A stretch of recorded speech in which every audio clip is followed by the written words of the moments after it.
جب میں 15 سال کا تھا تو میرے منہ سے کچھ غلط الفاظ نکلے تھے اللہ تعالیٰ کے بارے میں۔ ابھی جب میں نے 5 وقت نماز کی پابندی شروع کی ہے اور توبہ کی ہے تو وہ چیزیں مجھے بہت ستاتی ہیں، کہیں میں کافر تو نہیں ہو گیا؟ اس بارے میں میری رہنمائی فرمائیں۔ دیکھو بھائی، جب آپ نے زبان سے ایسی غلط باتیں نکال دی ہیں اور توبہ کر لیا آپ نے، تو اب ان کو بھول جائیں۔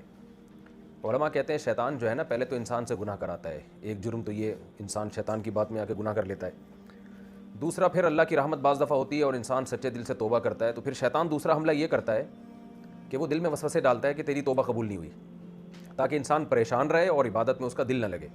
تو یہ بھی شیطان کا حملہ ہے۔ اب اس میں بھی آپ شیطان کی بات نہ مانیں، اور سچے دل سے جب توبہ کر لی ہے تو اللہ نے توبہ آپ کی قبول کر لی ہے، اللہ کا وعدہ ہے۔ علماء کہتے ہیں کہ جو سچے دل سے پکی توبہ کرے اور پھر بھی یہ سمجھے کہ اللہ مجھے معاف نہیں کرے گا، تو یہ تکبر ہے، اس لیے کہ وہ یہ سمجھتا ہے کہ میرا گناہ اللہ کی رحمت سے بھی بڑھ کر ہے۔ تو بظاہر تو یہ تواضع لگتی ہے، لیکن حقیقت میں یہ تکبر ہے۔ تو آپ کا جتنا بھی گناہ تھا، جب آپ نے توبہ کر لی سچے دل سے، اور یہ پریشان ہونا اس کی علامت ہے کہ سچے دل سے توبہ تھی، تو اب آپ اس کو بھول جائیں۔ البتہ بعض دفعہ ایسے ہوتا ہے کہ انسان زبان سے غلط باتیں نہیں کہتا، لیکن دل میں وسوسے بہت آتے ہیں۔ یہ بیماری بہت لوگوں میں آج کل ہے، اور بہت لوگ اس پہ کال کر کر کے پریشان کرتے ہیں۔ ان کو آپ سمجھاتے رہیں لیکن وہ سمجھ میں نہیں آتی بات، وسوسے آتے ہیں، جی مجھے اسلام کے بارے میں، اللہ کے بارے میں الٹے الٹے خیالات آتے ہیں، تو پھر میں پریشان ہوتا ہوں۔ رسول اللہ صلی اللہ علیہ وسلم سے صحابی نے پوچھا تھا کہ ہم بعض دفعہ ہمارے دل میں ایسی باتیں آتی ہیں کہ ہم زبان پہ نہیں لا سکتے اس کو، ہمیں بہت اس پہ تکلیف ہوتی ہے۔ تو آپ نے فرمایا یہ تو عین ایمان ہے۔ کیا مطلب؟ ان وسوسوں پہ پریشان ہونا اس کی علامت ہے کہ آپ تو مومن ہیں، اس لیے کہ اگر آپ واقعی کافر ہوتے تو ان برے خیالات پہ آپ پریشان تھوڑی ہوتے۔ کافر تھوڑی پریشان ہوتا ہے بری باتوں پہ، وہ تو مطمئن ہوتا ہے۔